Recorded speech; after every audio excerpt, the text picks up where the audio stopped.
Alors, bonsoir à tous et à toutes. Merci d'être ici. Merci d'être revenus pour ceux qui étaient avec nous pour la première séance. Et bienvenue à tous ceux qui n'étaient pas là. Donc, je vous présente brièvement le séminaire dans le cadre duquel nous sommes ici aujourd'hui. Donc, il s'agit d'un séminaire qui a pour objectif de penser le monde comme un ensemble de relations. Et aujourd'hui, nous rentrons en plein dans le défi parce qu'il s'agira de mettre en relation la séance de la semaine dernière où on parlait de physique quantique avec déjà la séance d'aujourd'hui où nous avons le plaisir d'accueillir Alde De Luca. Je vais vous demander de l'applaudir, s'il vous plaît.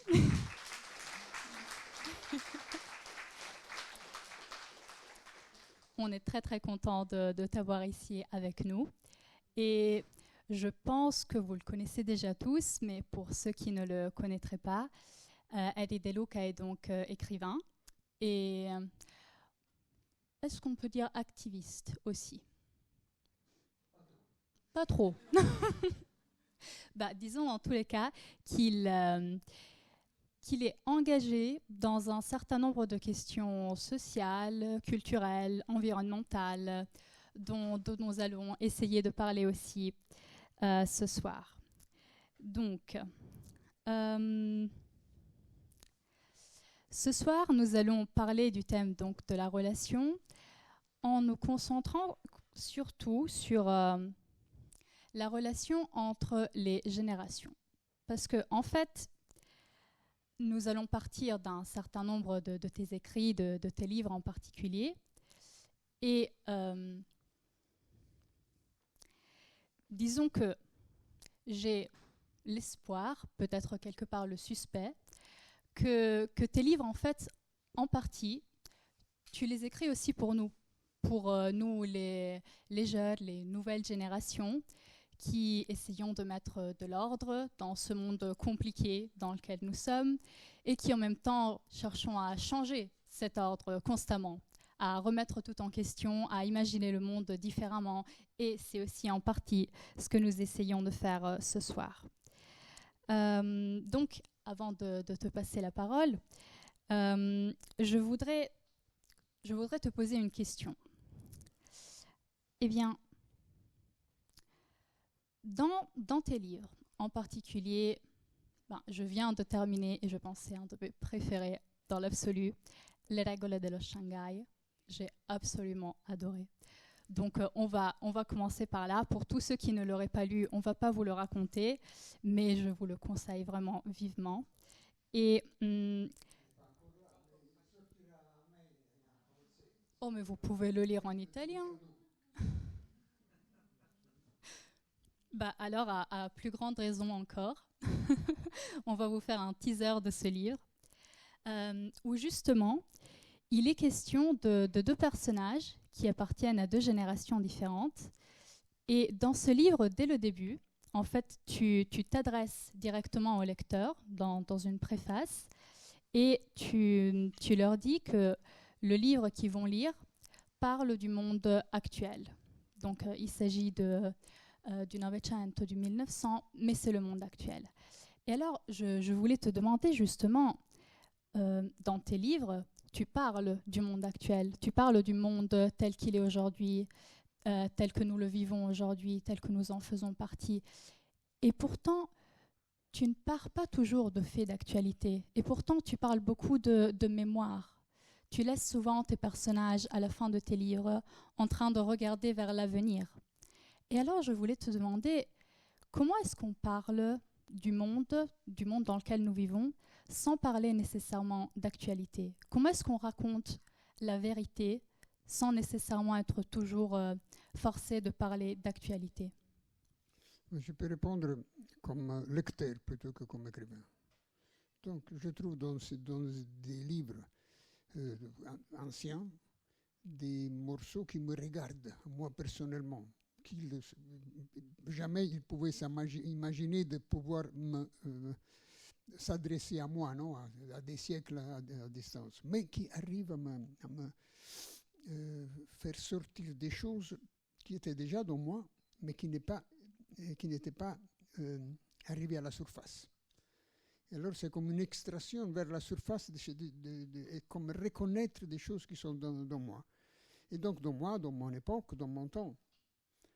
Et donc les livres font comme ça. Ce sont pas des projets. Ce sont des échanges mystérieux entre quelqu'un qui a écrit et quelqu'un qui, dans tout un autre espace et temps, choisit de prendre exactement ce titre parmi tout le grand bazar des livres. Parce que alors ça arrive à une rencontre. Et ce sont des rencontres qui ne peuvent pas être réservées en avance. Et même pas recommandées. Non. Quelqu'un qui me recommande un livre me le gâche tout de suite. Me gâche la rencontre. La rencontre doit être occasionnelle. Et ça m'arrive quand même comme écrivain. Je suis en train d'écrire une histoire maintenant. Et hier soir, j'ai ouvert une page de Rimbaud et j'ai trouvé des choses qui regardaient l'histoire que j'étais en train d'écrire. Des choses. Donc, les rencontres, les livres sont comme ça, sont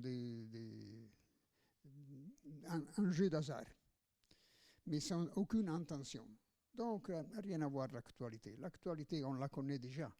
Peut-être on peut la faire rebondir avec un peu de profondeur de distance s'il y a quelques suggestions qui arrivent dans notre époque. Pour la question des générations, je suis un peu perturbé comme perception de la génération, parce que je ne suis pas père, ni pas grand-père. Donc, je suis resté fils. Orphelin, évidemment, à mon âge. J'ai commencé tôt à me pratiquer de l'orphelinat.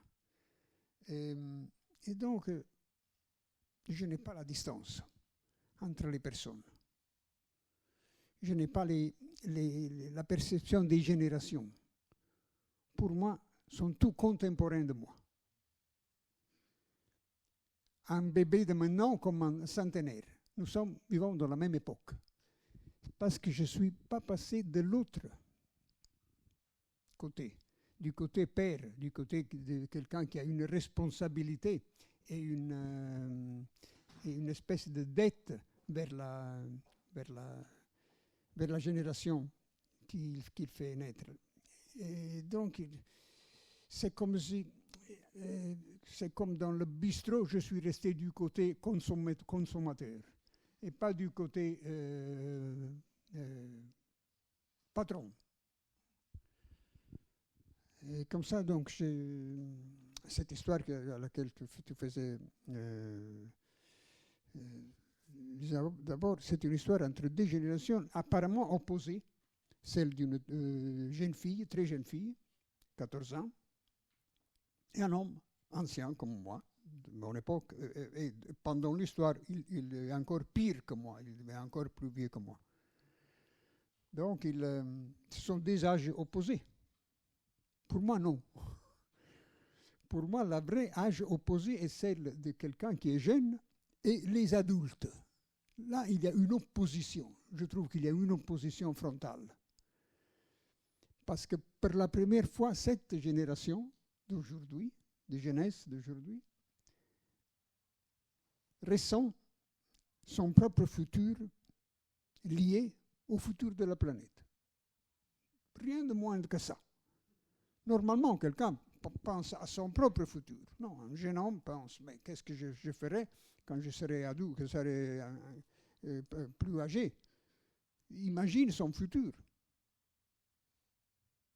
Mais pas le futur de tout le monde avec le sien. Et oui, dans cette génération commence à naître cette coïncidence entre le futur individuel et directement le futur de la planète. Ils ressentent une responsabilité face au futur de la planète parce que coïncide avec leur propre futur. Et cette chose qui se produit dans cette jeunesse pour la première fois récemment, est une chose qui se produit aussi parmi les anciens comme moi, les vieux. Nous anciens, avons l'imagination du futur. Mais ce n'est pas un futur où nous serions là. C'est un futur qui nous ne regarde pas. Et pour ça, on a de la lucidité pour le mettre à feu. Imaginons que grandir, vivre, non, passer d'un âge à l'autre, est comme remonter une forêt à montagne. Non? Alors, quand on monte dans une forêt à montagne sans un sentier, il faut se débrouiller parmi les épines, les ronces, les rameaux, les choses tombées. Et c'est très dense la végétation autour. Mais quand on monte vers le haut, vers la fin de la forêt, voilà qu'il y a plus... les arbres sont moins présents. Il y a des espaces et il y a de la lumière. En haut de la montagne, il y a de la lumière. Et à mon âge, je profite de cette lumière. Et je peux regarder à distance le temps futur avec une imagination très précise. J'imagine que cette jeunesse qui débute maintenant et qui n'a pas la masse critique pour faire valoir ses décisions, ses propositions, ses idéaux, est la première des générations futures qui arriveront à inventer une économie de la réparation. Une économie de la réparation qui sera profitable. Ce ne sera pas une économie pauvre. Une économie profitable qui permettra d'investir sur les ressources, sur la renaissance de la vitalité de la planète. Tout doucement, les jeunes hommes de maintenant, de cette génération, ce ne seront pas eux qui arriveront à réaliser ça. Et même pas les fils, peut-être les neveux. Mais je vois que c'est une voie obligée. Ou sera comme ça, ou il n'y aura pas. Ou il n'y aura pas de futur. Donc c'est un sentiment de coïncidence avec je sens qu'il y a un sentiment de conscience entre cette jeunesse et le vieux. Mais les adultes, non. Les adultes sont ceux qui n'arrivent pas à s'imaginer, même la semaine prochaine. Ils sont incapables. C'est la génération officiellement la plus incapable de la gestion des choses du monde de toute l'histoire de l'humanité. Ils ont toutes les possibilités, toutes les données pour être conscients de ce qui se passe et ils s'aveuglent délibérément pour continuer à exploiter la vieille machine de la exploitation de la planète et des forces et de l'énergie humaine de la planète. Donc je pense que l'opposition majeure est aujourd'hui entre la génération des jeunes et celle des adultes. Les adultes sont là une couche d'âge qui doit disparaître. Mais c'est comme ça, ils sont obligés à disparaître, ils ne pourront pas s'empêcher de disparaître. Mais, alors, de ce point de vue, un jeune homme, une jeune personne, que doit faire? Le futur est à moi, il m'arrivera. Ce n'est pas besoin que je m'agite. Quand il arrivera chez moi, il viendra me chercher, il viendra taper à la porte. Je n'ai pas besoin de me donner du mal pour ce futur. Tant il arrivera. Ou bien, on peut essayer d'imaginer, de faire quelque chose pour ce futur, pour que le futur qui inévitablement arrivera puisse être un peu influencé par un comportement, par des choix, par une transformation de la personne humaine. Je pense que le mot plus juste, le verbe plus juste pour cette transformation est le verbe convertir, la conversion. La conversion, c'est une chose qui regarde complètement la personne, la renverse complètement.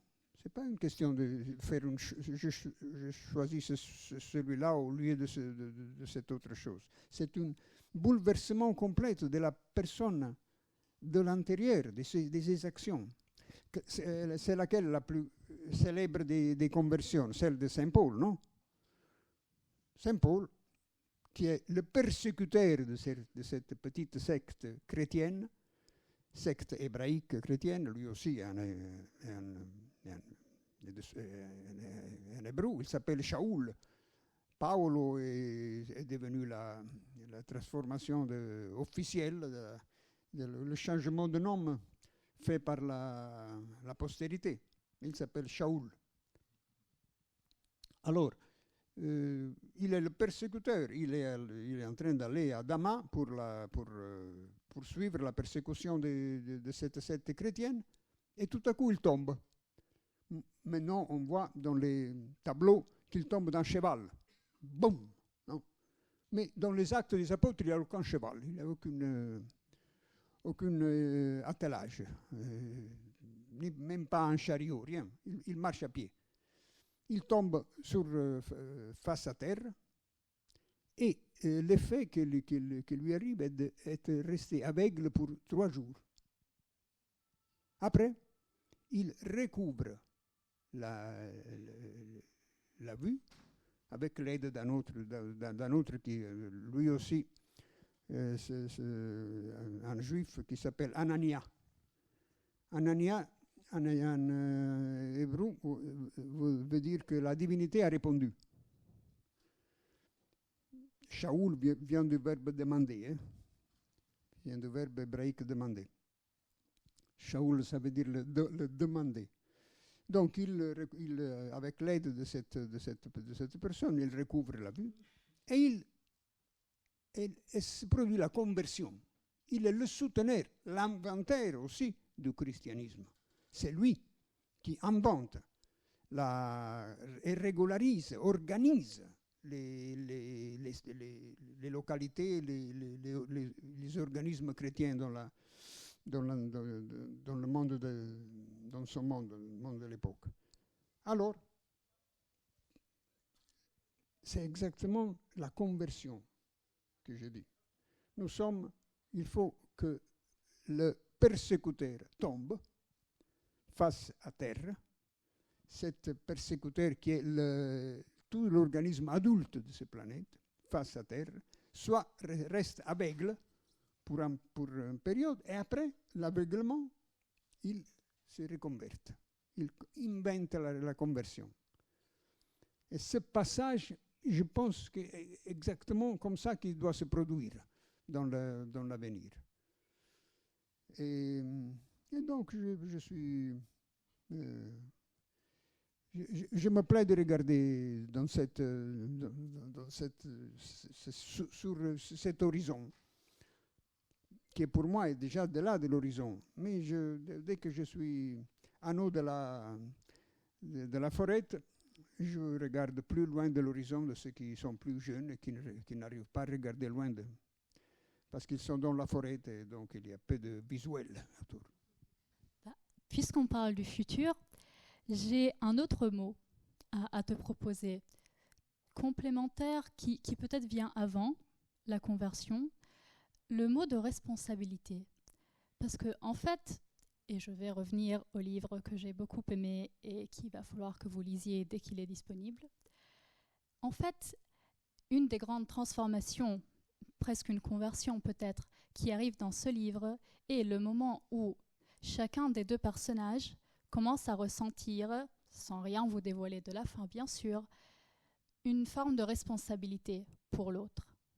L'homme qui accueille la jeune fille en fuite commence à avoir un sentiment de responsabilité pour elle, et elle aussi, au bout d'un moment, commence à sentir un sentiment de responsabilité pour ce personnage. Et alors, puisque nous parlons du lien entre notre avenir individuel et l'avenir de la planète, je me demande si là aussi on peut parler d'un sentiment de responsabilité, peut-être d'une conscience du lien qu'il y a entre chacun de nos destins et la destinée de la planète. Est-ce que peut-être justement une des transformations qui rend de notre génération si particulière est justement le fait que nous avons conscience de la force de ce lien, de l'importance de nous occuper de la terre, prendersi cura della terra, et qu'en retour, elle aussi le fait pour nous. Responsabilité vient du verbe répondre. Il faut qu'il... Et la responsabilité, c'est une réponse sans la question, sans que a été posée la question. C'est un sentiment de responsabilité qui n'attend pas la formulation d'une question. J'étais enfant dans la ville de Naples, dans l'après-guerre. Donc Naples avait la plus haute mortalité infantile d'Europe. Mes gamins de mon âge subissaient cette sélection naturelle due à la manque de nourriture, de médicaments, d'éducation, manque de tout. Manque de parents aussi. Et alors, j'habitais dans la ville, dans les quartiers. Il n'y avait pas on était tout mêlés. Mais j'avais, par contre, une adéquate nourriture, des vêtements, des chaussures, de l'alimentation, des cures médicales. Alors ma mère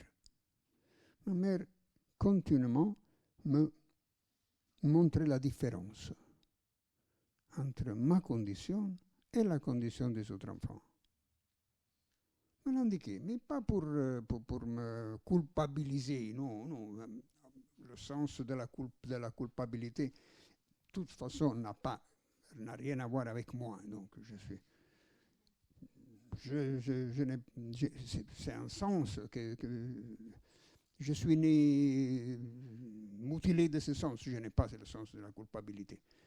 Donc je suis incapable de me sentir coupable. Et c'est comme ça. Rien à faire avec la culpabilité. Donc ma mère ne voulait pas me donner ce sentiment de la culpabilité. Mais elle entendait me donner un sentiment de responsabilité vers le privilège. Donc, ce n'était pas un cadeau. Il fallait que je le mérite, que je m'applique pour le mériter le mieux possible, cette condition de privilège. Mais les histoires qu'elle me montrait, les différences, me regardaient. La voix de ma mère, ce n'était pas simplement pour moi une voix qui me montrait. C'est une voix qui me remuait dans l'intérieur des sentiments. Des sentiments d'insuffisance. Et toutes ces choses qu'elle me montrait avec sa voix, qui était une voix sans aucun accent de rhétorique ou exclamative, simplement des choses quotidiennes. Cette voix avait pour moi une formule d'interrogation.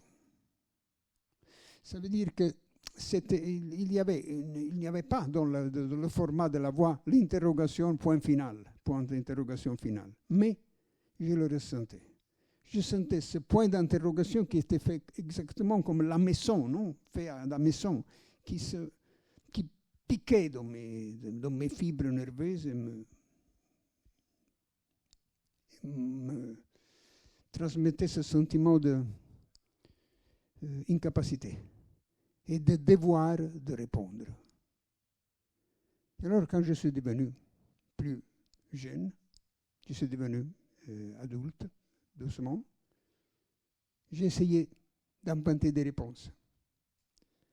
Alors, toutes mes activités, pour soi-dire activiste, bon, je ne suis pas un activiste, je prends des engagements que je ne peux pas éviter. Parce que je serais, de mon avis, plus tranquille. Non?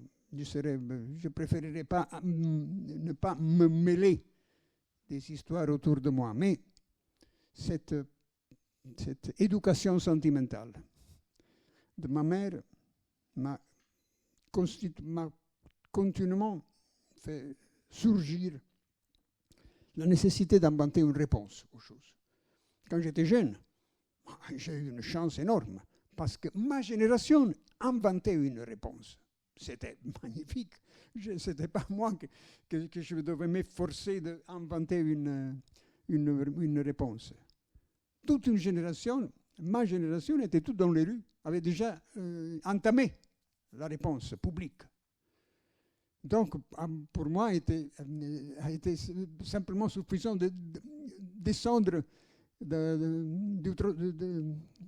du trottoir et passer dans le centre de la rue pour participer de cette réponse collective. Après, cette génération s'est complètement exhaurite. Et alors, je suis resté seul à inventer des réponses. La première réponse que j'ai inventée, mais ce n'était pas une réponse à laquelle je me pouvais soustraire, c'était de faire le métier d'ouvrier. Parce que je n'avais pas une autre manière de régler ma vie quotidienne. J'avais passé toute mon décennie militante avec les ouvriers. À la fin, quand mon organisation qui était l'autre continue s'est dissoute, j'ai commencé à faire l'ouvrier, par vivre. C'était ma réponse. Oui, c'était une réponse, mais aussi une réponse contre la dissolution de cette communauté énorme de l'Italie d'ailleurs. Mais après, c'est devenu une réponse individuelle. Je ne faisais plus partie d'une communauté, j'étais seul. Et en tant que seul, comme individu, j'ai commencé à donner des réponses comme ça. Par exemple, quand est revenue la guerre en Europe, avec la dissolution de la ex-Yougoslavie, j'ai ressenti que c'était une chose qui me regardait. Pourquoi me regarder cette chose? Mais parce que j'ai fait partie de la première génération de l'histoire d'Europe qui, à 20 ans, a sauté le tour d'une guerre. Toutes les générations avant la mienne, à 20 ans, allez, dans la boucherie. Moi, la première génération de l'histoire d'Europe qui a sauté son tour. Donc j'ai un sentiment de gratitude vers cette formule Europe, qui était le continent le plus belligérant de l'histoire de l'humanité, qui avait inventé toutes les guerres possibles à l'intérieur et aussi à l'extérieur, à l'étranger, parce que toutes les guerres étaient des guerres menées par l'Europe dans les autres continents. Donc j'ai eu ce sentiment d'être responsable de ce privilège. Et donc, m'est arrivé d'avoir été invité de certains bénévoles qui faisaient des voyages d'aller-retour dans les champs des réfugiés de la ex-Yougoslavie. Et j'ai fait le chauffeur de ces convois d'aide. Dans les années 80, je suis allé, revenu. J'ai fait, je ne sais plus combien de voyages, mais dizaines de voyages. Entre 30 et 40, je ne me souviens plus. Dans cette guerre. C'était quelque chose qui me regardait. Je ne pouvais pas me soustraire. Quand ils m'ont invité à aller avec eux, mais pour moi, c'était un ordre, ce n'est pas une invitation. J'ai obéi. Il y a un proverbe yiddish qui dit s'il faut, on peut. Moi, j'ai l'idée contraire. Si je peux, je dois. C'est comme ça. Si je peux faire une chose, je dois faire une chose. Je ne peux pas me soustraire si je peux la faire. Et donc, comme ça, c'est toujours passé comme ça. Ils m'ont invité à monter sur un bateau de Médecins sans frontières dans la Méditerranée. Je suis allé avec eux, j'ai obéi. J'étais sur ce bateau pour des voyages avec eux. Ce ne sont pas des choses tout dépend de l'éducation sentimentale napolitaine de ma mère. Donc, des réponses à des questions qui ne sont pas posées. Ça, c'est pour moi la définition de responsabilité.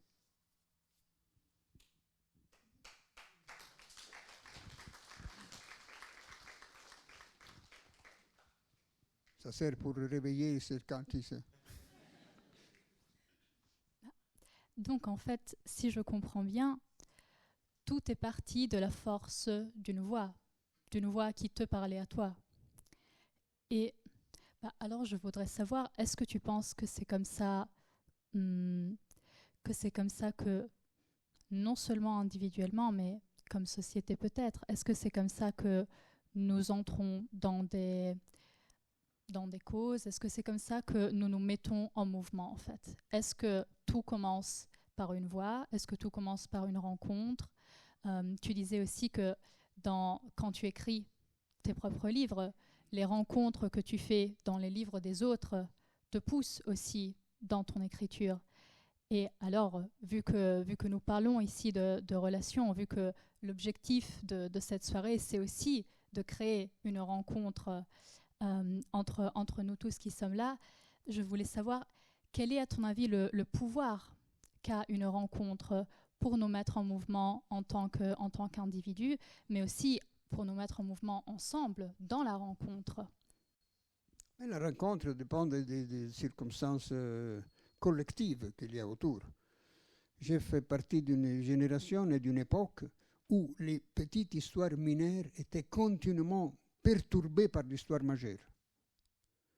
Aujourd'hui, on peut sentir différemment cette pression d'une histoire majeure. On s'aperçoit moins qu'il y a cette pression d'une histoire majeure. Par contre, nous étions d'un siècle où la grande histoire avait fait des désastres sur les histoires personnelles. Les avait complètement bouleversés. À travers l'émigration, par exemple, non ? À travers l'émigration, les millions d'êtres humains qui se sont détachés de leur lieu, qui se sont cassés les liens avec tous les liens possibles pour se déplacer ailleurs. Et après les guerres, et après le fait que le XXe siècle était le siècle le plus carcéraire de l'histoire de l'humanité, celle qui a renfermé dans des camps de concentration et des prisons le nombre majeur d'êtres humains, donc en les déchirant de leur endroit. L'histoire majeure est pénétrée dans les histoires mineures et les a éparpillées, et les a consommées. Il y a un proverbe russe qui dit quand on coupe la forêt, sautent les étincelles, non, les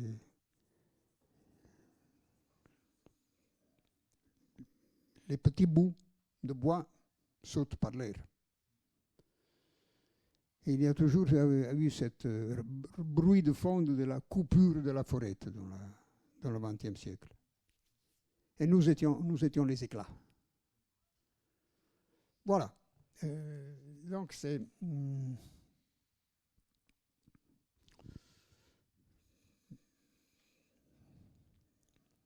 J'ai raté de répondre à la question, mais j'espère de pouvoir la rattraper. Parce que j'ai des impressions, non? J'ai trois couches, trois niveaux de propositions que je peux offrir à moi-même, aux autres. La première couche sont des convictions. Des convictions. Alors, ce sont des convictions qui sont enracinées aussi dans mon éducation sentimentale, donc sont solides. Je ne peux pas changer mes convictions. Sont à l'état solide. Après, à la couche inférieure, il y a les opinions. Les opinions sont des arguments sur lesquels je essaie de me renseigner le mieux que je peux. Et donc, je peux aussi changer des opinions pendant que les événements se produisent. Donc, c'est un état liquide de la proposition. Et enfin, il y a les impressions qui regardent quelque chose de superficiel face à un argument sur lequel je ne peux pas me renseigner bien. Donc, je me limite à avoir des impressions. Et donc, ça, c'est à l'état gaz, non? À l'état gazeuse. Mais l'état gazeuse, je l'apprécie parce que ça me permet, comme impression, de renifler l'argument, non? Et donc, c'est parfois, dans le reniflement de l'argument, j'ai des intuitions que dans les autres cas, dans les autres couches, je n'arrive pas à avoir. Donc, je me fais confiance aussi aux impressions. Donc, dans ce domaine des propositions, je bascule entre les trois niveaux. D'abord, quand je parlais de génération, ça c'était ma conviction. Je pense que les choses sont exactement comme ça, au moins pour moi. Bien, alors j'ai une question justement sur tes impressions.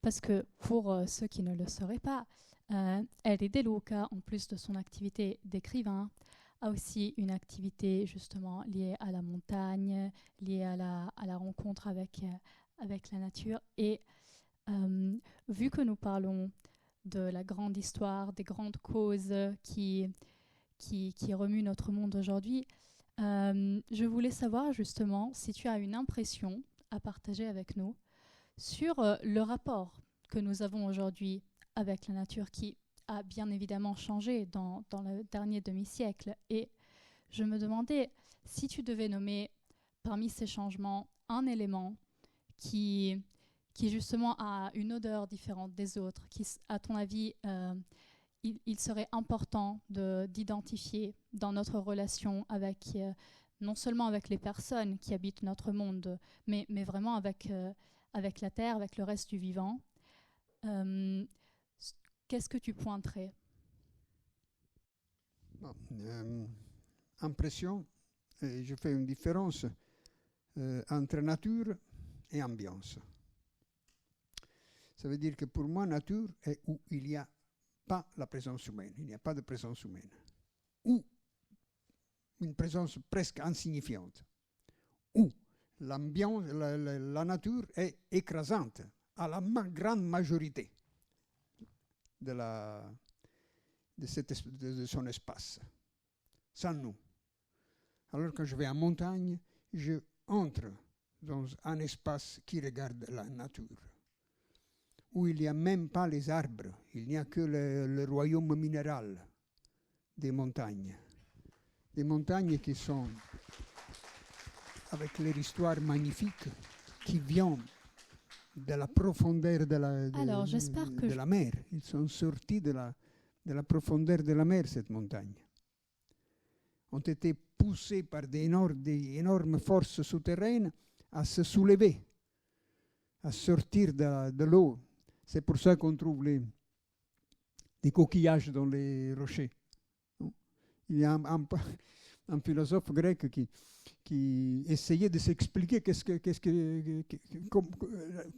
que faisaient les coquillages dans les rochers. Hein, alors il avait imaginé une grande bataille cosmique entre la mer et la terre.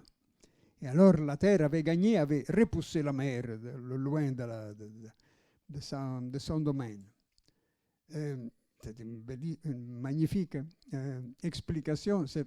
Malheureusement, c'est vrai le contraire. C'est la mer qui s'est libérée des montagnes, qui a expulsé vers le haut les montagnes.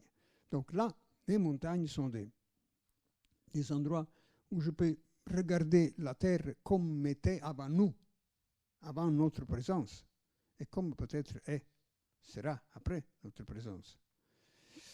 Et c'est un endroit où il n'y a pas de propriété privée. Je veux dire que si je vais gravir une montagne, si je vais monter sur une des cimes de l'Avaredo, je ne dois pas demander la permission à quelqu'un. Je ne passe pas à travers la propriété de quelqu'un. Donc les montagnes se sont aussi débarrassées de cette formule provisoire de la propriété privée. Et donc, quand je vais en montagne, je suis un intrus dans la nature, sans invitation, sans permis de passage, inaperçu le plus possible. Et j'essaie de faire la chose meilleure pour moi, qui est celle de faire un tour et revenir en bas. Je monte sur une montagne et puis je descends parce que je n'ai rien à faire là-haut. C'est l'activité la plus inutile possible. Ça ne sert à rien monter sur une montagne. Mais c'est beau pour moi, pour ça, parce que ça ne sert à rien. Il échappe à la utilité de quelque chose. Échappe complètement à l'utilité. Sauf qu'à mon utilité. À mon utilité, n'échappe pas. Parce que pour moi, aller en montagne est une forme de maintenance du châssis. Dès que j'aime aller en montagne, toute ma activité physique et alimentaire est orientée vers pour continuer à le faire. Ce n'est pas un programme de longévité. Non, ce n'est pas un programme de longévité. Mais c'est un programme jour par jour. Non, et d'être au mieux possible jour par jour. Dès que je fais aussi des escalades en solo, ce n'est pas garanti la longévité. C'est plutôt menacé la longévité. Mais ça, jour par jour, ça m'aide à poursuivre, à garder une bonne confiance avec mon squelette. Je ne m'intéresse pas des organes antérieurs, le foie, le cerveau, non, mais le squelette est merveilleux. Le squelette était bâti comme ça par des milliers de générations. A été transformé et adapté par des milliers de générations qui sont réussi à le faire arriver jusqu'à moi à travers des épreuves terribles. Et maintenant, je profite bien de cette machine qui me permet aussi de partager une une vieillesse avancée avec beaucoup de monde, parce que l'âge moyen dans le tour d'un siècle s'est doublé. Nous vivons le double moyennement. Donc il faut bien profiter, non, de cette occasion unique dans l'histoire de l'humanité. Qui est, donc j'ai aussi un sentiment de responsabilité face au châssis duquel je suis hôte. Ce n'est pas mon châssis, je suis l'hôte du châssis des ancêtres. Ça, c'est la nature. L'ambiance est où nous sommes. Alors là est précis le mot latin, ambire. Le verbe ambire en latin veut dire encercler. Ambiens en latin est ce qui encercle. Ça veut dire que toujours l'espèce humaine a eu ce sentiment d'être encerclée par les forces hostiles de la nature et a essayé de déplacer, enlargir cet encerclement jusqu'à arriver au moment où nous sommes les encercleurs de l'ambiance. Donc nous sommes arrivés à faire le passage complet, le tour complet, d'encercler à encercler. Mais ça, c'est l'ambiance. Et face à l'ambiance, nous avons des tâches, et ce sont les tâches qui regarderont les générations futures, parce que la nôtre est foutue. Alors, en parlant justement d'occasions uniques et d'épreuves terribles, avant d'ouvrir le débat avec vous tous, qui justement nous permettra d'approfondir toutes ces questions, j'ai une dernière question que je voudrais te poser. Alors, jusque-là, je t'ai posé des questions un peu dans tous les sens. Parce que, justement, je pense, tu es une personnalité un peu polymorphe. Écrivain, engagé, sans être activiste.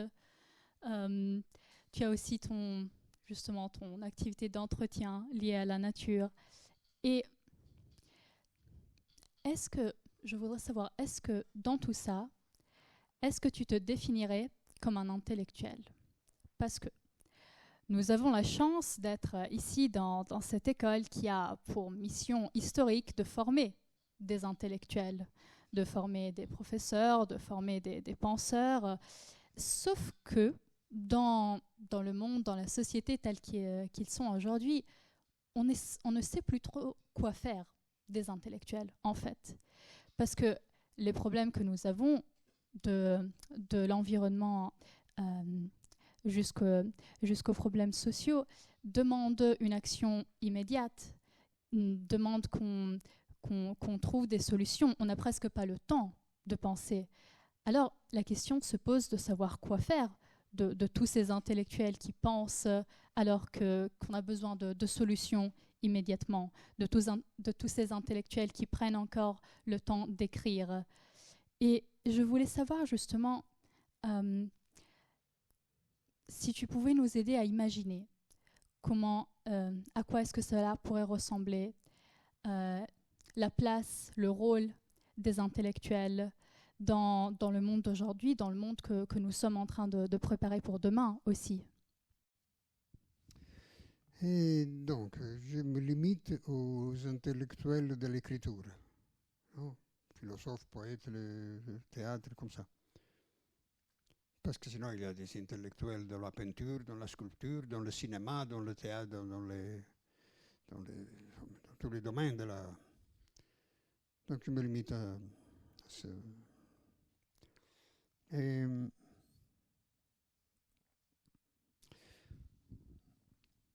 je fais l'exemple de cordonnier. Un cordonnier doit faire de bonnes chaussures. Mais s'il veut faire quelque chose en plus de ça, pour sa société, non? Alors il doit faire de la manière que tout le monde puisse marcher avec des bonnes chaussures.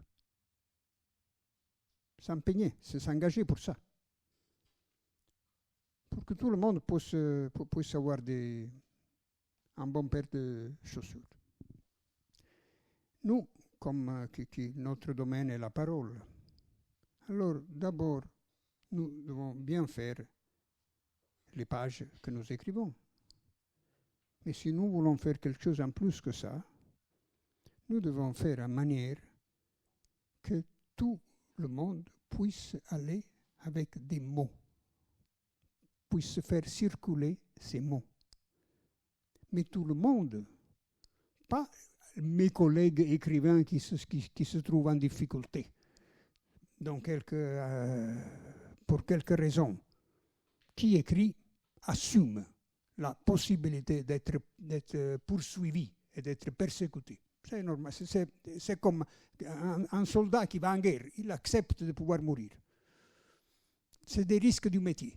Non, les mots de qui n'ont pas les mots, ou qui s'y ont des mots, ils ne sont pas écoutés. Il y a un vers dans le livre des Proverbes, dans l'Ancien Testament, qui dit « Ouvre ta bouche pour le muet ». Le muet, ce n'est pas quelqu'un qui n'a pas des cordes vocales.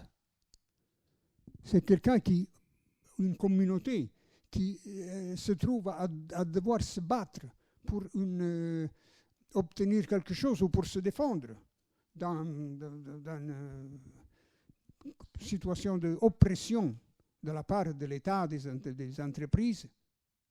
Et alors, ils se battent, mais personne ne les écoute. Alors voilà. Toi, tu peux faire écouter cette voix. Tu peux donner de la voix à cette cri qui n'est pas écouté. Alors, dans mon cas, par exemple, par accident, j'ai été incriminé pour un soutien à une lutte de la Val de Sousa, une communauté qui se bat contre la perforation de montagnes qui sont pleines d'amiante et de pechblende, et qui se battent depuis des décennies et sont réussis jusqu'à maintenant à ne faire pas réaliser cette œuvre messidiale. Donc j'ai été incriminé pour le soutien de cette œuvre et pour le soutien de cette lutte. Et donc j'ai poursuivi un procès pour des années.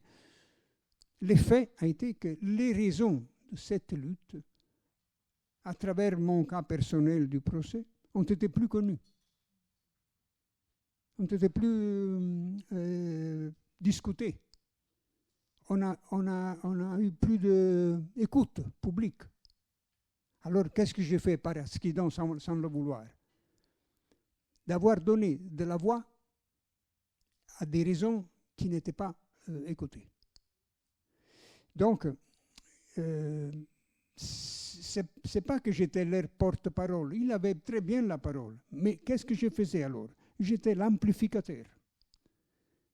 L'amplificateur. Alors, quel est le problème pour un intellectuel? Tout réduit à être un outil. Exactement ça. Tu es l'outil qui permet d'amplifier la voix de ceux qui ne sont pas écoutés. Donc ça, c'est pour moi le rôle. Peut être le rôle d'un intellectuel. Ce n'est pas obligé, non. Ce n'est pas obligé de le faire. Tu peux faire tes pages et tu restes un intellectuel intégral. Mais si tu peux faire quelque chose en plus, c'est comme le cordonnier. Tu fais dans la manière que tout le monde puisse marcher avec des bonnes chaussures et avec des mots écoutés. Mais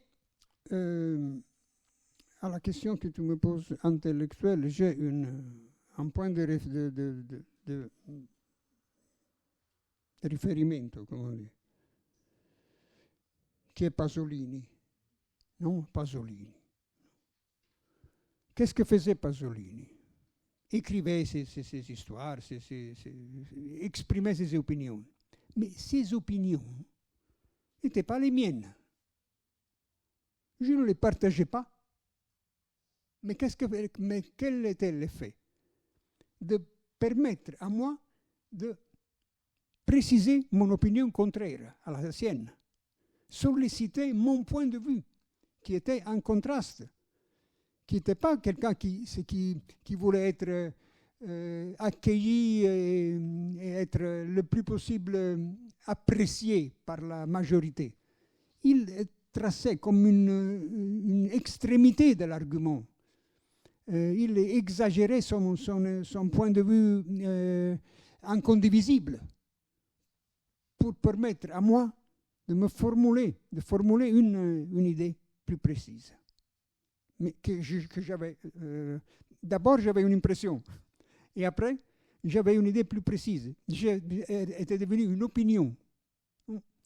M'avait passé de l'état gazeuse à l'état liquide.